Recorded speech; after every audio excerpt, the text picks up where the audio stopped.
I just wanna thank you.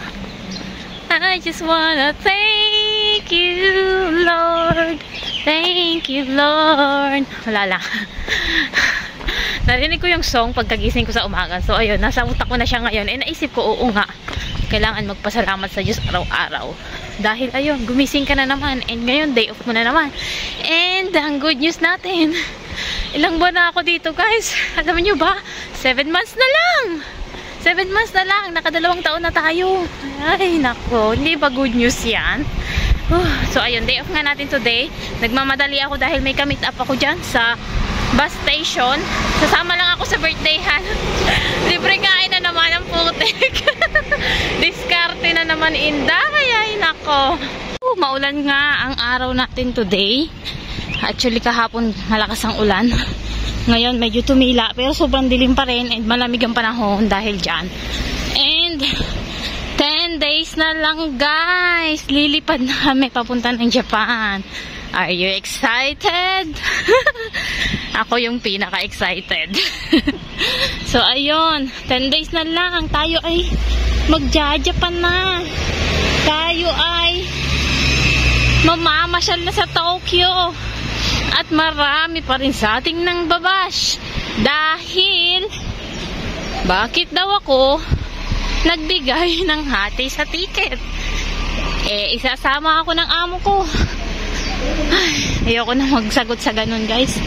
Kasi, hindi naman nila ako pinilit. Sila naman ako naman nagkusang umuo nung sinabi nila na kung pwedeng humati ako. And 2,000 Hong Kong dollar is 15,000 pesos, guys, yung magagastos natin. Papunta ng Japan, which is hindi naman siya ibibigay na isahan lang. Kumbaga, monthly siya kakaltasan ng $500 sa sahod ko. So, okay na rin. Ayoko rin kasi nga na maraming masyadong hanash. Mga nanonood sa akin, siguro naiintindihan nyo yung ibig kong sabihin na ayoko ng yung sasabihan na ang daming gasto sa'yo, ganito, ganyan. Kaya okay na rin na nag-ambag ako. Kasi actually, yung trabaho doon, yung trabaho ko, pag nag-travel kami, hindi ganoon, hindi ako hirap or what na sasabihin nila na magtatrabaho ka doon, mag-aalaga ka ng bata doon, magbibitbit ka ng mga bitbit nila. Hindi kasi sila ganoon na lahat iaasa sa akin. Alam nyo naman nung nakaraang diba, yung nakaraan ko na pag Japan, diba? Ang dami ko ring na-vlog sa inyo and may sarili pa ako na kwarto. Tapos may sasakyan naman sila nadala, kaya hindi ako ganun na nahihirapan kasi pag may binili man sila, hindi din sila ganun na shopping ng shopping. Kumbaga pumunta lang sila para mamasyal or kumain. Masarap yung mga food sa Japan, parang ganun lang. Tapos,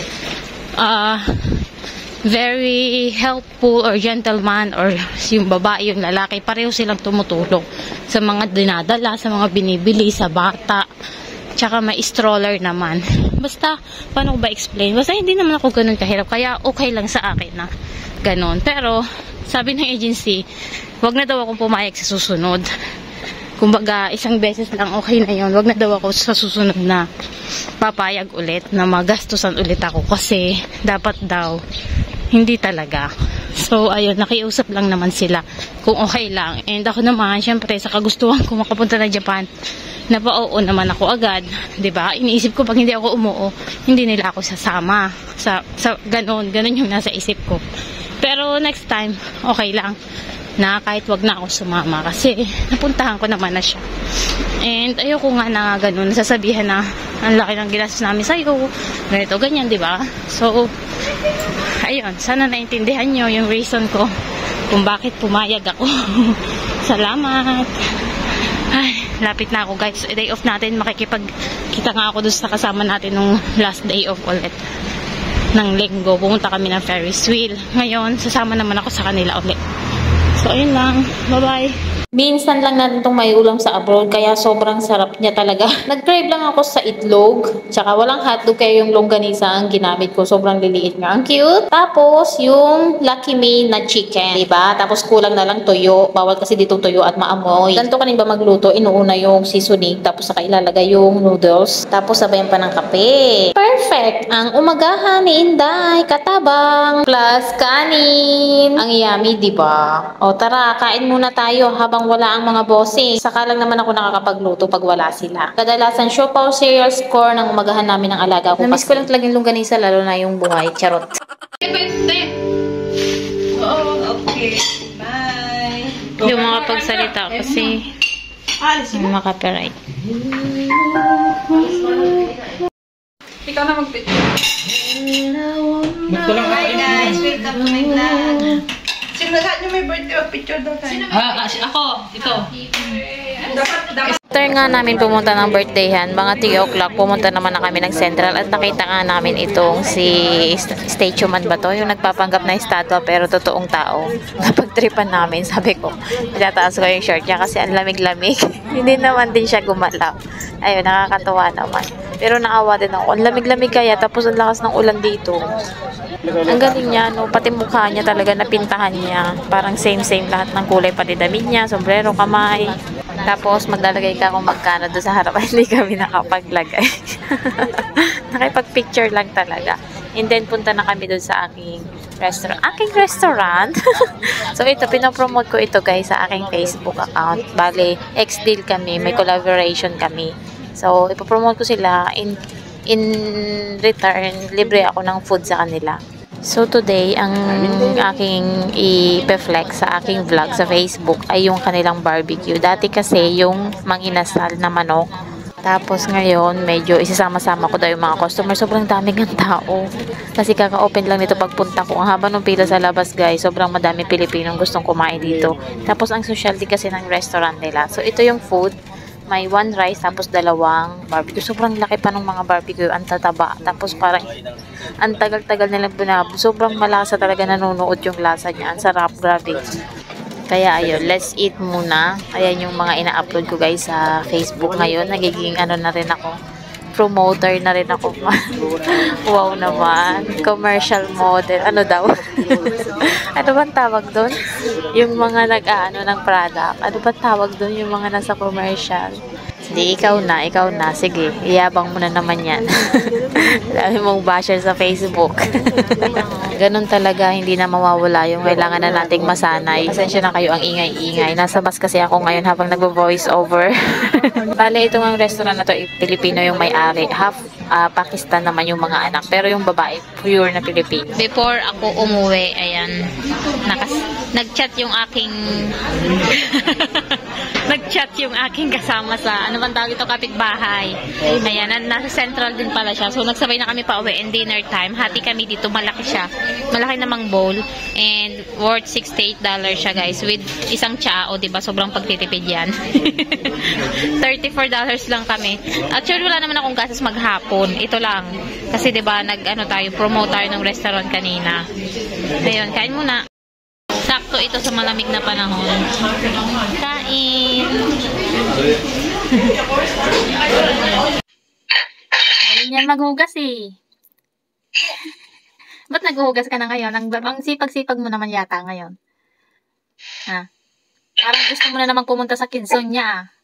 Gusto mo na naman sa maraming bola, no? Kaya ka masipag, ano?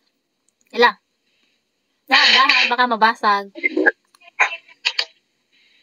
Guling maghugas ah. 3 taon ka pa lang ah. Bebe? Hindi pa. Hindi ka pa tapos? Ikaw na lagi maghuhugas ha. Sabi mo kay mama. Nung na talaga ya. Ikaw lagi maghuhugas? Oo. Opo. Sunugan natin. Diba? Ulitin natin. Tatagalin natin muna yung mga kanin. Kabila naman, kabila. Okay. Galing talaga ako. Marunong kabila. Ito naman. Ito, diyan mo na, diyan. Ako na magbabalaw. Sabon ka na. Wala ako magbabalaw. Hindi pa yan. Ngayon magbabalaw pa yan. Sabon ng maigi at madulas. Sabunin mong maigi, madulas. Isi kaya mo. Pumunta kay mama. Ikaw ate. Ikaw mama, sa akin yung mama. Sa akin. Sa akin mama. Sa akin mama. Bakit mama? Sa akin mama yun.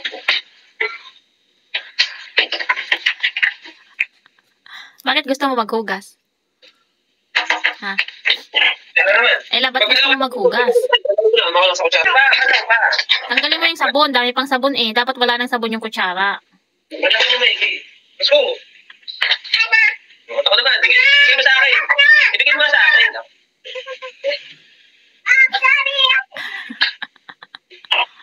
Hindi mo paabot yung lagayan. Paglaki mo rin tamad na rin. Sigurado. Oo, ganun talaga. Paspasan din dyan. Parang din dyan na. Ano nga na. Oo, ganun talaga. Liling na tayo sa labas. Yay! Hindi talaga ako naghuhugas din dito. Hindi tinuturoan ko maghugas. Hindi, mabalaw eh. Kutsara ay apat. Wala na naman ako kutsara. Umakyat na yan. Wala na sa labas at pagsiswimming. Dali mo na yung ano doon, laruan. Sa labas. Tapo na mo. Laruan mo. Tama na ako na hugasan niya ano. Go. Dali mo yung laruan. Tayo sa labas. Tuglas pa. O, tuglas.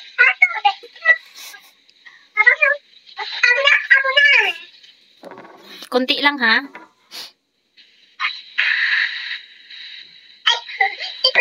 Kunti lang. Magmumog, maglagay ng tubig sa baso. Opo. Kuha ka ng baso, maglagay ng tubig. Point pa.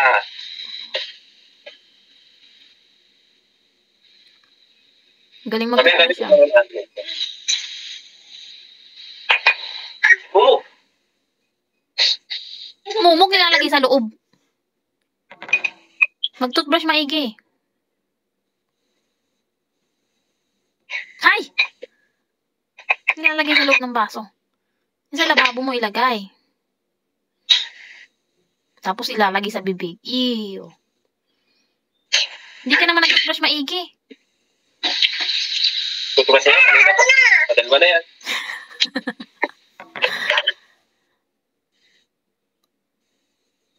Galing talaga ba? Oh. Very good. Hindi lang iwanan. Ano yung iwanan ha?